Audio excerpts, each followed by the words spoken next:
ജാർഖണ്ഡിലെ ഖലാരി എന്ന പ്രദേശത്തെ സെൻട്രൽ കോൾഫീൽഡ്സ് ലിമിറ്റഡിന്റെ ഗസ്റ്റ് ഹൌസിന് മുന്നിലാണ് ഇപ്പോൾ ഞാൻ. അവിടെ കാത്തുനിന്നിരുന്ന ഡിവൈഎസ്പി RN ചൗധരി ഞങ്ങളെ ഗസ്റ്റ് ഹൌസിനുള്ളിലേക്ക് കൊണ്ടുപോയി. RN ചൗധരി തന്റെ പശ്ചാത്തലം പറഞ്ഞു. പലാമു എന്ന ജില്ലക്കാരനാണ് ഇദ്ദേഹം. ഇവിടെ നിന്ന് 3 മണിക്കൂർ യാത്ര ചെയ്യാനുണ്ട് അവിടേക്കെന്നാണ് കൂടെയുള്ള ജിൻഡോ പറയുന്നത്. UPയുടെയും മധ്യപ്രദേശിന്റെയും ബോർഡറിലുള്ള ജില്ലയാണ് പലാമു. जंगल भी बहुत सा है, फॉरेस्ट एरिया भी काफी है, फॉरेस्ट एरिया भी काफी है, പോപ്പുലേഷൻ भी है. ഇവിടെ ഇപ്പോൾ മാവോയിസ്റ്റുകളുടെയും നക്സലൈറ്റുകളുടെയും പ്രശ്നമുണ്ടോ എന്ന് ഞാൻ ചോദിച്ചു. കഴിഞ്ഞ 2 കൊല്ലമായി വളരെ ശാന്തമാണ് ഇവിടമൊക്കെ എന്നാണ് മറുപടി. പോലീസ് ഇപ്പോഴും വളരെ വിജിലന്റ് ആണ്. എങ്കിലും ചെറിയ നക്സൽ ഗ്രൂപ്പുകൾ ഇവിടെയൊക്കെ ഉണ്ട്. അവരെ ഇപ്പോഴും നിരീക്ഷിച്ചുകൊണ്ടിരിക്കുകയാണ്. മാവോയിസ്റ്റുകളിലെ പ്രധാനികളിൽ മിക്കവരും ജയിലിലായി.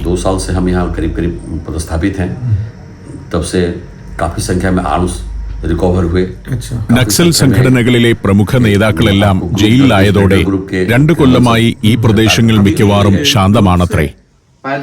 കൂടെയുള്ള ഇദ്ദേഹത്തിന്റെ പേര് ജയ്ദീപ് ടോപ്പോ എന്നാണ്. ഇവിടുത്തെ ഇൻസ്പെക്ടറാണ്. ഡിവൈഎസ്പിയുടെ തൊട്ടു താഴെയുള്ളയാൾ. ഡിവൈഎസ്പിയും ഇൻസ്പെക്ടറുമൊക്കെ ഓരോരോ കാര്യങ്ങൾ പറഞ്ഞുകൊണ്ടിരുന്നു. എപ്പോഴാണ് ഖനിയിലേക്ക് പോകാനാവുക എന്നാണ് ഞാൻ കാത്തിരിക്കുന്നത്. തന്റെ ഗോത്ര പാരമ്പര്യത്തെക്കുറിച്ചാണ് ജയ്ദീപ് പറയുന്നത്. So many titles, just like a Topo means Kujur. Toppo Minz Kujur എന്നിവയെല്ലാം ഉറാവോയുടെ ഉപഗോത്രങ്ങളാണ്. ഇവിടുത്തെ ട്രൈബുകളിൽ ഓരോന്നിലും നിരവധി ഉപഗോത്രങ്ങളും വംശങ്ങളുമുണ്ട്. മുർമു, മറാണ്ടി, സോറൻ എന്നിങ്ങനെ നീളുന്നു സന്താൽ ഗോത്രത്തിലെ ഉപശാഖകളുടെ പേരുകൾ. ഗുംല എന്ന ജില്ലക്കാരനാണ് ഇദ്ദേഹം. ടോപ്പോ ഗോത്രത്തിൽപ്പെട്ടയാളാണ് ജയ്ദീപ് ടോപ്പോ. ഉറാവോ ട്രൈബ്സിന്റെ ഉപഗോത്രമാണ് ടോപ്പോകൾ. ഉറാവോയിൽ തന്നെ 12ഓളം ഉപവിഭാഗങ്ങളുണ്ട്. ഓരോ ട്രൈബിലും പല പല വിഭാഗങ്ങൾ. നമ്മുടെ RN ചൗധരിക്ക് കേരളത്തിൽ വരാൻ താല്പര്യമുണ്ടെന്നാണ് ജിൻഡോയോട് പറയുന്നത്. ഞങ്ങൾ സംസാരിച്ചിരിക്കെ ചായയും പലഹാരങ്ങളും എത്തി. കേന്ദ്ര സർക്കാരിന്റെ വലിയ സ്ഥാപനങ്ങളുടെ ഗസ്റ്റ് ഹൌസുകൾക്കെല്ലാം ഒരു ചിട്ടയുണ്ട്.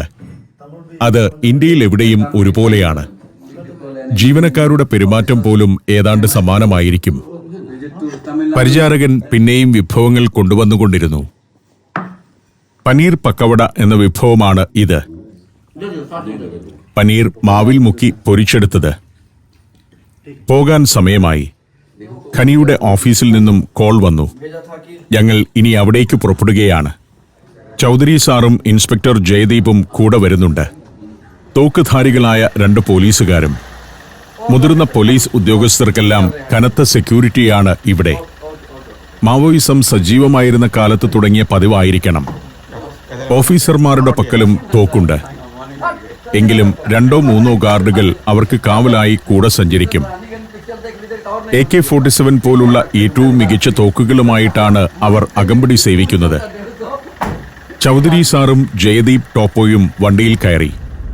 പ്രമോദും വണ്ടിയെടുത്തു. ഞങ്ങൾ അവിടെ നിന്നും പുറപ്പെട്ടു. ചൂരി എന്ന ഖനിയിലേക്കാണ് യാത്ര. ചൂരി കോളിയറിയിലേക്ക്. ഇവിടെ നിന്നും കുറേ ദൂരം കൂടി പോകാനുണ്ട് അവിടേക്ക്. പാതയോരത്ത് കാണുന്നതെല്ലാം ഖനിയുമായി ബന്ധപ്പെട്ട കാഴ്ചകളാണ്. കൽക്കരി കൊണ്ടുപോകാനുള്ള ട്രക്കുകൾ. ഈ മണ്ണിൽ പോലും കൽക്കരിയുടെ പൊടിയാണ് കാണുന്നത്. മണ്ണിനാകെ കറുത്ത നിറമാണ്. അന്തരീക്ഷത്തിനും പൊടിയുടെ കറുത്ത നിറം. ഏത് സമയത്തും ട്രക്കുകൾ തലങ്ങും വിലങ്ങും ഓടിക്കൊണ്ടിരിക്കും. സെൻട്രൽ കോൾഫീൽഡ്സ് ലിമിറ്റഡിന്റെ അണ്ടർഗ്രൗണ്ട് ഖനികളിൽ പ്രധാനപ്പെട്ട ഒന്നാണ് ചൂരി കോളിയറി. അങ്ങനെ ഏതാനും അണ്ടർഗ്രൗണ്ട് ഖനികളെയുള്ളൂ ഇവിടെ. മറ്റെല്ലാം ഓപ്പൺ പിറ്റ് ഖനികളാണ്. 12ഓളം ഓപ്പൺ പിറ്റ് ഖനികളുണ്ട്.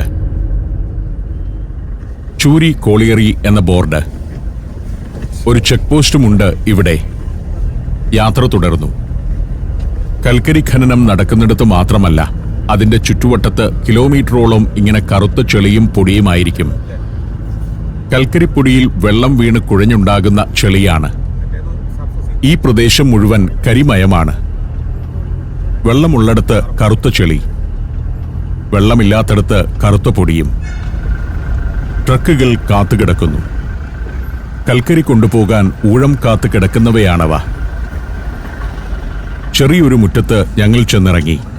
പോലീസുകാരെല്ലാം തോക്കുമായി ഇറങ്ങുന്നു. ഖനിയുടെ ഓഫീസിൽ നിന്നും അവിടേക്ക് ചെല്ലാനുള്ള അനുമതി കിട്ടണം. ഡിവൈഎസ്പി ഉൾപ്പെടെ ഞങ്ങളെല്ലാവരും കുറച്ചുനേരം കാത്തുനിന്നു. ജിൻഡോ ആരെയോ തേടി പോകുന്നുണ്ട്. ഇതിനിടെ ഡിവൈഎസ്പി ആരെയോ വിളിച്ചു. അതോടെ ഒരാൾ ഇറങ്ങി വന്ന് ഓഫീസിലേക്ക് ചെല്ലാൻ പറഞ്ഞു. പിറ്റ് ഓഫീസ് എന്ന ബോർഡ് വെച്ച ഒരു മുറി. കൺട്രോൾ റൂം ഇവിടെയാണ്. ഏതാനും ഉദ്യോഗസ്ഥർ ഞങ്ങളെ കൺട്രോൾ റൂമിലേക്ക് കൂട്ടിക്കൊണ്ടുപോയി. ചെല്ലുമ്പോൾ ഇവിടെ ഒരു മുതിർന്ന ഉദ്യോഗസ്ഥനുണ്ട്. ഇദ്ദേഹം അനിൽ കെ സിംഗ്, ഇവിടുത്തെ പ്രോജക്ട് ഓഫീസറാണ്. ഇവിടുത്തെ ഏറ്റവും മുതിർന്ന ഉദ്യോഗസ്ഥനാണ്. 765 ഹെക്ടർ പ്രദേശത്ത് വ്യാപിച്ചു നിൽക്കുന്ന ഖനിയാണ് ഇവിടുത്തേത്. ഏറ്റവും ആധുനികമായ കോൾ മൈനിംഗ് ടെക്നോളജി നടപ്പാക്കിയ ഇന്ത്യയിലെ പ്രധാന ഖനി ഇവിടുത്തേതാണ്. സെൻട്രൽ കോൾഫീൽഡ്സ് ലിമിറ്റഡിന്റെ ഏറ്റവും കൂടുതൽ ഉൽപാദനമുള്ള അണ്ടർഗ്രൗണ്ട് ഖനിയും ചൂരി കോളിയറി തന്നെ. G7 ഗ്രേഡിലുള്ള കൽക്കരിയാണ് ഈ ഖനിയിൽ പ്രധാനമായും ഉൽപ്പാദിപ്പിക്കുന്നത്. അത് കൂടുതലും ഉപയോഗിക്കുന്നത് തെർമൽ പവർ സ്റ്റേഷനുകളിലാണ്. സിമന്റ് ഫാക്ടറികൾക്കും കൽക്കരി നൽകുന്നുണ്ട്. ഗുജറാത്ത് ഉൾപ്പെടെയുള്ള സംസ്ഥാനങ്ങളിലേക്ക് ഇവിടെ നിന്നും കൽക്കരി കൊണ്ടുപോകുന്നുമുണ്ട്. അദാനിയുടെയും മറ്റും വൻകിട തെർമൽ പവർ സ്റ്റേഷനുകൾ ഗുജറാത്തിലുണ്ടല്ലോ. ഈ ഖനിയിലെ കൽക്കരി പ്രൊഡക്ഷന്റെ തോതിനെ കുറിച്ചും അനിൽ കെ സിംഗ് പറഞ്ഞു. अभी हम लोग का प्रोडक्शन अराउंड 17 से 1800 टन पर डे होता है and 5,80,000 ടൺ കൽക്കരിയാണ് ഓരോ വർഷവും ഇവിടെ ഉൽപ്പാദിപ്പിക്കുന്നത്. ഇതിനിടെ ഒരു സ്ത്രീ കുറെ ഹെൽമറ്റും മറ്റുമായി കയറി വന്നു. അന്തരീക്ഷത്തിൽ നല്ല തണുപ്പുണ്ട്. എല്ലാവരും ജാക്കറ്റും സ്വെറ്ററും ഒക്കെ ഇട്ടാണ് നടക്കുന്നത്. ഞങ്ങൾക്ക് ഖനിക്കകത്തേക്ക് പോകാനുള്ള മുന്നൊരുക്കങ്ങൾ നടന്നുകൊണ്ടിരിക്കുകയാണിവിടെ. എല്ലാവരും ഡിക്ലറേഷൻ ഫോം എഴുതി കൊടുക്കണം. ഡിവൈഎസ്പി മുതൽ എല്ലാവരും ഫോം പൂരിപ്പിച്ചു നൽകി. ജിൻഡോ ഹെൽമറ്റ് ധരിച്ചു. ഖനിക്കുള്ളിൽ കയറാൻ ഹെൽമറ്റ് വെക്കണം. പിന്നെ ഇതുപോലൊരു മേൽക്കുപ്പായവും ധരിക്കണം. റിഫ്ലക്ടറാണ്. മൈനിനകത്ത് ഭൂഗർഭ തുരങ്കത്തിൽ ആളുകളുടെ മൂവ്മെന്റ് അറിയുന്നതിനാണ് അത് അണിയുന്നത്. ഖനിക്കുള്ളിൽ പ്രവേശിക്കുമ്പോൾ ഇതെല്ലാം ധരിക്കണമെന്നത് നിർബന്ധമാണ്. ഡിവൈഎസ്പിയുടെ യൂണിഫോം കാണാത്ത വിധം പുറമേ ഇടാൻ ഒരു ഉടുപ്പ് കൊടുത്തു. ഡിവൈഎസ്പി ഇതിനകം യൂട്യൂബിൽ സഫാരി കണ്ടുകഴിഞ്ഞു. അതുകൂടിയായപ്പോൾ അദ്ദേഹത്തിന് ആവേശം വർദ്ധിച്ചു. ആൾ ഫുൾ ടൈം നമ്മുടെ കൂടെ കൂടാൻ തീരുമാനിച്ചിരിക്കുകയാണ്. എല്ലാ കാര്യത്തിലും പോസിറ്റീവാണ് അദ്ദേഹം. ഡിവൈഎസ്പി ഖനിയിലേക്ക് വരുമ്പോൾ ഒരു പ്രശ്നമുണ്ട്. ഡിവൈഎസ്പി എവിടെ പോയാലും സെക്യൂരിറ്റി സ്റ്റാഫും കൂടെ വരണം. അതിനാൽ ആ പോലീസുകാരനും റിഫ്ലക്ടറൊക്കെ ധരിച്ചു. കുറച്ചു പേർ വരുന്നില്ല. തോക്കും മാഗസിനുകളുമൊക്കെയായി സർവ്വസജ്ജരാണ് ഡിവൈഎസ്പിയുടെ സുരക്ഷാ ഭടന്മാർ. മാവോയിസ്റ്റ് സ്വാധീന മേഖലകളായിരുന്ന പ്രദേശങ്ങളാണ് ഇതെല്ലാം. റെഡ് കോറിഡോറിന്റെ ഭാഗം. അതുകൊണ്ട് തന്നെ ഇവിടെയെല്ലാം വലിയ സുരക്ഷയുണ്ട്. ഏതാനും കുറുവടികളും ടോർച്ചും കൊണ്ട് സ്ത്രീ വീണ്ടും വരുന്നു. കുറുവടിയും ഗംബൂട്ടുമൊക്കെയായി ഒരു ഉദ്യോഗസ്ഥൻ വന്നു. ഈ വടി എന്തിനാണെന്ന് അദ്ദേഹത്തോട് ചോദിച്ചു. മൈനിൽ നടക്കുമ്പോൾ മുകളിൽ തട്ടി നോക്കാനാണെന്ന് അദ്ദേഹം പറഞ്ഞു. ഭൂഗർഭത്തിൽ 3-4 കിലോമീറ്റർ ഉള്ളിലേക്കാണല്ലോ കയറിപ്പോകുന്നത്. തിരികെ വരുമ്പോഴേക്കും മുകൾ ഭാഗം അടർന്നു വീണ് വഴി അടയില്ലെന്ന് ഉറപ്പുവരുത്തണം. എല്ലാവരും ഹെൽമറ്റും റിഫ്ലക്ടറും ഒക്കെ അണിഞ്ഞ് പോകാൻ റെഡിയായി അങ്ങനെ നിന്നു. അപ്പോഴേക്കും ഒരു വാഹനം വന്നു. വിചിത്ര രൂപമുള്ള ഒരു വണ്ടി. ഒരു FSV ആണിത്. Free steered vehicle. ഇന്ത്യൻ രൂപമുള്ള വണ്ടിയല്ല. പക്ഷേ കൽക്കരി പൊടിപിടിച്ച് ആകെ മുഷിഞ്ഞിരിക്കുന്നു. ഖനിക്കകത്തേക്ക് പോകുന്ന വണ്ടിയാണല്ലോ. ഖനിയിൽ പോയാൽ അങ്ങനെയേ പുറത്തു വരികയുള്ളൂ. ആ വണ്ടിയുടെ പുറകിലാണ് ഞങ്ങൾ ഇരിക്കുന്നത്. മുന്നിൽ ഡ്രൈവർ മാത്രമേ ഇരിക്കൂ. മൈൻഡ് റൈഡിംഗ് വെഹിക്കിൾ എന്നൊരു പേരുകൂടിയുണ്ട് FSVകൾക്ക്. ഏറ്റവും അധികം വെന്റിലേഷൻ ലഭിക്കുന്ന വിധമാണ് ഇതിന്റെ രൂപകൽപ്പന. എല്ലാവരും കയറി. അഭിമുഖമായി ഇരിക്കാവുന്ന വിധം രണ്ടു വശത്തുമായാണ് സീറ്റുകൾ. ഡിവൈഎസ്പിയുടെ സെക്യൂരിറ്റി ഗാർഡുകളും കയറി വന്നു. ഏറ്റവും പുറകിലാണ് ഞാൻ കയറിയത്. അവിടെ ഇരിക്കുന്നതാണ് ഷൂട്ടിങ്ങിന് സൗകര്യം. താമസിയാതെ യാത്ര പുറപ്പെടണം. അതിനു മുൻപ് സീറ്റ് ബെൽറ്റ് ധരിക്കണം എല്ലാവരും. വാഹനത്തിനകത്ത് തന്നെ നല്ല പൊടിയാണ്. പൊടിയും ചെളിയുമുണ്ട്. ഹെൽമറ്റ്, ഹെഡ്ലൈറ്റ്, സീറ്റ് ബെൽറ്റ് എന്നിങ്ങനെ എല്ലാമായാണ് ഇതിനകത്ത് ഇരിക്കുന്നത്. അലാം അടിച്ചു. യാത്ര പുറപ്പെടുകയായി. ഞാൻ വന്ന വണ്ടിയുമായി ഡ്രൈവർ പ്രമോദ് അവിടെ വെയിറ്റ് ചെയ്യും. ലോകയാത്രയ്ക്കിടയിൽ ഞാൻ പല ഖനിക്കകത്തും പോയിട്ടുണ്ട്. പക്ഷേ ഒരു കൽക്കരി ഖനിയുടെ അകത്ത് ആദ്യമായാണ് പോകുന്നത്. സ്വർണ്ണഖനിയിലാണ് കൂടുതൽ പോയിട്ടുള്ളത്. സൗത്ത് ആഫ്രിക്കയിലെയും മറ്റും സ്വർണ്ണഖനികൾ സഞ്ചാരത്തിലൂടെ കാണിച്ചിട്ടുമുണ്ട്. കുറെ ഉരുക്കുവടങ്ങൾ കാണാം. താഴേക്ക് നീണ്ടുകിടക്കുന്ന പാളങ്ങളും. മൈനേഴ്സിനെ താഴേക്ക് കൊണ്ടുപോകാനുള്ളതാണ് ആ ട്രാക്ക്. പാളത്തിലൂടെ നീങ്ങുന്ന ക്യാബിൻ വലിച്ചുകൊണ്ടുവരിക നേരത്തെ കണ്ട ഉരുക്കുവടങ്ങളാണ്. വാഹനം മണ്ണിനടിയിലേക്ക് ഇറങ്ങി. ഗുഹയുടെ കവാടം അങ്ങ് അകന്നകന്നു പോകുന്നു. വെളിച്ചത്തിന്റെ പ്രദേശം ദൂരെയാവുകയാണ്. താഴേക്ക് പോയിക്കൊണ്ടേയിരുന്നു. അടിയിൽ ചെറിയ ഉറവയുണ്ട്. നനഞ്ഞു കിടക്കുന്നു. പലയിടത്തും മുകളിൽ മുട്ടുകൊടുത്തിട്ടുണ്ട്. തടികൊണ്ടുള്ള മുട്ടുകൾ. ഡബിൾ വെസ്റ്റേൺ എന്നാണ് ഈ മുട്ടുരീതിക്ക് പറയുന്നത്. പണ്ട് ബ്രിട്ടീഷുകാർ നൽകിയ പേരാണ്. പണ്ട് മുതലേ ഖനിത്തുരങ്കങ്ങൾ ഇങ്ങനെ തടിമുട്ടുകൊണ്ട് സുരക്ഷിതമാക്കുന്ന പതിവുണ്ട്. ഇടിഞ്ഞു വീഴാതിരിക്കാനുള്ള സംവിധാനങ്ങളാണത്. 7.5 ചതുരശ്ര കിലോമീറ്ററിൽ വ്യാപിച്ചു കിടക്കുകയാണ് ചൂരി കോളിയറി. പ്രധാന തുരങ്കത്തിന്റെ നീളം 450 മീറ്ററാണ്. അതിൽ നിന്നും പല വഴിക്ക് തുരങ്കങ്ങൾ നീണ്ടുപോകുന്നുമുണ്ട്. 3-4 കിലോമീറ്റർ നീളമുള്ള തുരങ്കങ്ങളാണത്. 1942 ആരംഭിച്ച ഖനിയാണ്. അക്കാലത്ത് സ്വകാര്യ മേഖലയിലായിരുന്നു ഇതിന്റെ പ്രവർത്തനം. സ്വാതന്ത്ര്യാനന്തരം കേന്ദ്ര ഗവൺമെന്റ് ഇത് ദേശസാൽക്കരിക്കുകയാണുണ്ടായത്. നേരത്തെ 2000-ലധികം പേർ ഇവിടെ ജോലി ചെയ്തിരുന്നു.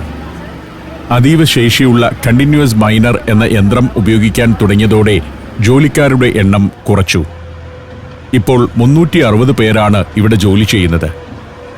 ഒരൊറ്റ സ്ട്രെയിറ്റ് ലൈൻ പോലെ പോവുകയല്ല തുരങ്കം. പല വഴിക്ക് പല തുരങ്കങ്ങൾ തിരിഞ്ഞു പോകുന്നുണ്ട്. അതിന്റെ ജംഗ്ഷനുകളും കാണാം. താഴെ ട്രാക്ക്. പലയിടത്തുമുണ്ട് മുട്ടുകൊടുത്ത് നിർത്തിയിരിക്കുന്ന ഭാഗങ്ങൾ. വലിയ ഇരമ്പലോടെയാണ് ഞങ്ങൾ കയറിയ വണ്ടി പോകുന്നത്. ഇടയ്ക്കിടെ കാണാം ജംഗ്ഷനുകൾ. അവിടെ പവർ സ്റ്റേഷനുകളെല്ലാമുണ്ട്. ജനറേറ്റർ പോലുള്ള ഫെസിലിറ്റികൾ. ഇലക്ട്രിക്കൽ സബ്സ്റ്റേഷനുകളും. അകത്തേക്ക് വൈദ്യുതി മുടങ്ങാതെ കിട്ടണം. മുട്ടുകൊടുത്ത പല ഭാഗങ്ങൾ കടന്നാണ് വണ്ടി ഓടുന്നത്. കൂടുതൽ താഴേക്ക് പോകും തോറും കുറച്ചുകൂടി പരുക്കനായ സ്ഥിതിയിലേക്കെത്തുന്നു. Morocco, North Macedonia, Kazakhstan, Zambia, Zimbabwe. സഞ്ചാരം പെൻഡ്രൈവ് വോളിയം നമ്പർ 21. അപൂർവ ദൃശ്യയാത്രാ വിവരണ ശേഖരം ഉടൻ സ്വന്തമാക്കാൻ സഞ്ചാരം എന്ന് SMS ചെയ്യൂ. ഫോൺ 99954442. ഇരുട്ടിന്റെ ഒരു ലോകത്തേക്ക് കടക്കുന്ന ഫീലാണിവിടെ. ഇത്തരം ഖനികളിലെ തൊഴിലാളികളുടെ ഒരു പേടി സ്വപ്നമാണ് ഖനി ഇടിയൽ. മുകളിൽ നിന്നും കല്ലും മണ്ണും കൽക്കരിയും വീണ് തുരങ്കങ്ങൾ അടഞ്ഞാൽ തൊഴിലാളികൾ അതിൽ കുടുങ്ങിപ്പോകും. ഖനിക്കുള്ളിൽ മീഥൈൻ, കാർബൺ മോണോക്സൈഡ് തുടങ്ങിയ വാതകങ്ങൾ രൂപപ്പെടുന്നതാണ് മറ്റൊരു ഭീഷണി. അത് ശ്വസിക്കുന്നത് അപകടമാണ്. മീഥൈൻ വാതകം ഉള്ളിടത്ത് ചെറിയൊരു തീപ്പൊരി വീണാൽ വലിയ സ്ഫോടനമുണ്ടാകും. തുരങ്കങ്ങളിലെ വെള്ളപ്പൊക്കമാണ് മറ്റൊരു ഭീഷണി. തുരങ്കത്തിൽ പലയിടത്തും തൊഴിലാളികളെ കാണാം. അവർ ഞങ്ങളുടെ നേരെ ടോർച്ച് തെളിക്കുന്നുണ്ട്. പല വഴികളിൽ നിന്നും തൊഴിലാളികൾ ഇറങ്ങി വരുന്നു. സൂപ്പർവൈസർമാരും എഞ്ചിനീയർമാരുമെല്ലാമാണത്. കൽക്കരി പൊട്ടിച്ചെടുക്കുന്നവരല്ല. അവർ ഖനിയുടെ അങ്ങേയറ്റത്തെവിടെയോ ആണ് ജോലി ചെയ്യുന്നത്. ഇത്തരം ഖനികളിൽ ജോലിയെടുക്കുന്നവർ നേരിടുന്ന പല പ്രശ്നങ്ങളുണ്ട്. അമിതമായി കൽക്കരിപ്പൊടി ശ്വസിക്കുന്നത് കൊണ്ടുള്ള ബ്ലാക്ക് ലങ് ഡിസീസാണ് അതിലൊന്ന്. മറ്റു മാരകമായ ശ്വാസകോശ രോഗങ്ങൾക്കും കൽക്കരിപ്പൊടിയുമായുള്ള നിരന്തര സമ്പർക്കം കാരണമാകും. ഒരിടത്തു പോയി വണ്ടി നിന്നു. കുറേ ദൂരം ഓടിയിരിക്കുന്നു. 1-2 കിലോമീറ്ററെങ്കിലും ഉള്ളിലേക്ക് വന്നിട്ടുണ്ട്. അവിടെ ഇറങ്ങി. ഇതിന് പാരലായി ഒരു ടണൽ കൂടിയുണ്ട്. അത് കാണിക്കാനാണ് ഇപ്പോൾ കൊണ്ടുപോകുന്നത്. ഖനനം ചെയ്ത കൽക്കരി മുകളിലേക്ക് എത്തിക്കുക ആ ടണലിലൂടെയാണ്. ഒരു കൺവെയർ സംവിധാനത്തിലൂടെയാണത്. പ്രോജക്റ്റ് ഓഫീസറും ഡിവൈഎസ്പിയുമെല്ലാം പുറത്തിറങ്ങി. ഇനി കുറച്ചു ദൂരം നടക്കാമെന്ന് പറഞ്ഞു. എല്ലാവരും ടോർച്ച് തെളിച്ചാണ് പോകുന്നത്. നിലത്ത് കൽക്കരിയുടെ ചെളിവെള്ളം കെട്ടിക്കിടക്കുന്നുണ്ട്. അതിലൂടെ നടന്നു. പൊടിയല്ല, ഇതിനകത്ത് ചെളിയാണ്. നടക്കുമ്പോൾ ഞാൻ ശ്രദ്ധിക്കുന്ന ഒരു പ്രധാന കാര്യം നല്ല തണുത്ത കാറ്റ് എപ്പോഴും അടിച്ചുകൊണ്ടിരിക്കുന്നുണ്ട് എന്നതാണ്. ഖനി ഉദ്യോഗസ്ഥൻ ചില കാര്യങ്ങൾ വിശദീകരിച്ചു തന്നു. ഈ ചുറ്റും കാണുന്ന ഭിത്തി വെള്ള നിറത്തിലായതിന് കാരണമുണ്ട്. കുമ്മായം സ്പ്രേ ചെയ്തതുകൊണ്ടാണത്. വെളിച്ചം കിട്ടാൻ വേണ്ടിയുള്ള വിദ്യയാണ്. ഭിത്തിയും നിലവും മേൽഭാഗവുമെല്ലാം കറുത്തിരിക്കുമ്പോൾ എത്ര ലൈറ്റിട്ടാലും വെളിച്ചം കിട്ടില്ലല്ലോ.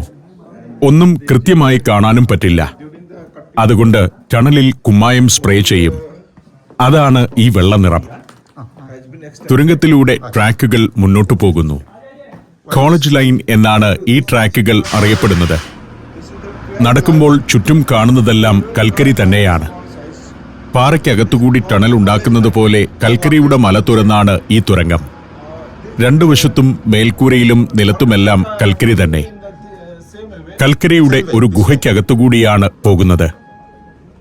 ഭൂമിക്കടിയിൽ എത്രയോ കിലോമീറ്റർ കനത്തിലാണ് കൽക്കരിയുടെ ശേഖരം. 80 വർഷമായി നിരന്തരം കുഴിച്ചെടുത്തിട്ടും ആ ശേഖരത്തിൽ വലിയ കുറവൊന്നും ഉണ്ടായിട്ടില്ല.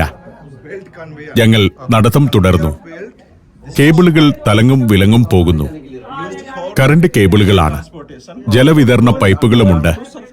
ഇവിടെ വലിയൊരു യന്ത്ര സംവിധാനം കാണാം. കൺവെയർ ബെൽറ്റിനെ ചലിപ്പിക്കുന്ന സംവിധാനമാണത്. കൺവെയർ ബെൽറ്റിലൂടെയാണ് അങ്ങേയറ്റത്ത് നിന്ന് കൽക്കരി ഖനിമുഖത്തേക്ക് കൊണ്ടുപോകുന്നത്. അതിപ്പോൾ ഓഫാക്കിയിട്ടിരിക്കുകയാണ്. മെയിന്റനൻസ് ഷിഫ്റ്റാണ് ഇപ്പോൾ. ആ ഷിഫ്റ്റിൽ ഖനനം നടക്കില്ല. ഇവിടെ മുകൾ ഭാഗത്ത് ബോൾട്ട് ചെയ്തിരിക്കുന്നത് കാണാം. ഖനിയുടെ മേൽക്കൂര ഇടിയാതിരിക്കാൻ വേണ്ടി ഡ്രിൽ ചെയ്ത് വലിയ വാഷറിട്ട് ബോൾട്ട് ചെയ്യും. ഇതൊക്കെ പലതും അടർന്നു പോയതാണ്. ഖനി ഇടിയലാണ് ഏതൊരു ഖനിയിലെയും ഏറ്റവും വലിയ അപകടം പിടിച്ച കാര്യം. ഇടിഞ്ഞാൽ തുരങ്കത്തിന്റെ എൻട്രൻസ് തന്നെ മൂടിപ്പോകും. ആ കല്ലും കൽക്കരിയും മണ്ണും നീക്കം ചെയ്യാൻ ദിവസങ്ങൾ വേണ്ടിവരും. ഡബിൾ വെസ്റ്റേൺ ആണ് ഈ പട്ടയടിച്ചതുപോലെ കാണുന്നത്. സേഫ്റ്റിക്ക് വേണ്ടി ഇങ്ങനെ പട്ടകൾ അടിച്ചു വെക്കുന്നതാണ് ഖനിയിലെ ഡബിൾ വെസ്റ്റേൺ സിസ്റ്റം എന്ന് പറയുന്നത്. ഞങ്ങൾ അടുത്ത ഭാഗത്തേക്ക് നടന്നു. യന്ത്രങ്ങളാണ് ഇപ്പോൾ കൽക്കരി ഖനനം ചെയ്യുന്നത്. ആ യന്ത്രങ്ങൾ നിയന്ത്രിക്കുക മാത്രമാണ് ജീവനക്കാരുടെ ജോലി. They go inside at about 9 a.m. in the morning. മൈനിലെ ഒരു സാധാരണ ദിവസത്തെ ടൈം ടേബിളിനെ പറ്റി ഇദ്ദേഹം പറഞ്ഞു തന്നു. 3:30 they come How out. many will be inside? 3 ഷിഫ്റ്റായാണ് ജോലി. Almost ഇടയ്ക്കിടെ മെയിന്റനൻസ് ഷിഫ്റ്റ് ഉണ്ടാകും. 170. ഞങ്ങൾ ഈ വന്ന സമയത്തും മെയിന്റനൻസ് ഷിഫ്റ്റാണ്. One maintenance shift. അതാണ് ഖനനം കാണാത്തത്. Okay. 24 മണിക്കൂറും പ്രവർത്തിക്കുന്ന ഖനിയാണിത്. 12 a.m. രാവിലെ 6 മുതൽ ഉച്ചയ്ക്ക് 2 വരെയാണ് ആദ്യ ഷിഫ്റ്റ്. p.m. പിന്നെ 2 മുതൽ രാത്രി 10 വരെയും. p.m. to 10 മുതൽ പിറ്റേ ദിവസം രാവിലെ 6 വരെയും 2 ഷിഫ്റ്റുകൾ കൂടിയുണ്ട്. from 12 night to ഞങ്ങളിപ്പോൾ 34-ാം ലെവലിലാണ് നിൽക്കുന്നത്. ലെവലുകളും മറ്റും കാണിക്കുന്ന സൂചനാ ബോർഡുകൾ എല്ലായിടത്തുമുണ്ട്. 6th MD എന്നാൽ 6th മാൻ ഡെപ്ത് എന്നർത്ഥം. ഞങ്ങൾ ആ ടണലിൽ നിന്നും തിരിച്ചു നടന്നു. നിലത്ത് കോളേജ് ലൈൻ എന്ന ട്രാക്ക്. തൊഴിലാളികളെയും അവശ്യവസ്തുക്കളെയും കൊണ്ടുപോകാനുള്ള ട്രാക്ക്. ഭാരമേറിയ യന്ത്ര സംവിധാനങ്ങൾ കൊണ്ടുപോകുന്നതും അതിലൂടെ തന്നെ. അനിൽ കെ സിംഗ് കാര്യങ്ങൾ വിശദീകരിച്ചു തരുന്നുണ്ട്. ഞങ്ങൾ ഇവിടെ നിൽക്കുമ്പോൾ ഇതിലൂടെ ഒരു കാറ്റ് കടന്നു പോകുന്നതായി അനുഭവപ്പെടുന്നു. Guys, pulling. സാധാരണയിൽ കവിഞ്ഞ തണുപ്പുള്ള കാറ്റ്. അതേപ്പറ്റി ഞാൻ ചോദിച്ചു. That's why there is a wind inside. Anil K Singh അതും പറഞ്ഞു തന്നു. ഖനിയുടെ അങ്ങേയറ്റത്ത് ഒരു exhaust സിസ്റ്റമുണ്ട്. Exhaust system. exhausting. Then ഞങ്ങൾ കയറിയ ഭാഗത്തല്ല, അതിന്റെ എതിർവശത്ത്. അത് തുരങ്കത്തിലെ വായു വലിച്ച് മുകളിലേക്ക് കളയും.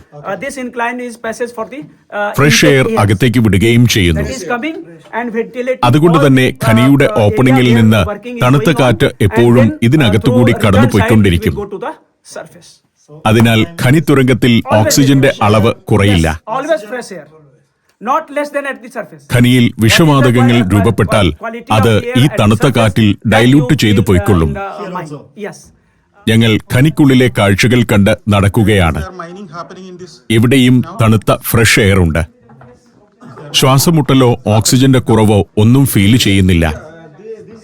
ഇത്രയും ആഴത്തിലാണെങ്കിലും ശാസ്ത്രീയമാണ് സംവിധാനങ്ങളെല്ലാം. ഇന്ത്യയിലെ തന്നെ ഏറ്റവും സുരക്ഷിതമായ ഖനികളിൽ ഒന്നാണിത്. അതിലൂടെ ഞാൻ സഞ്ചാരം തുടർന്നു.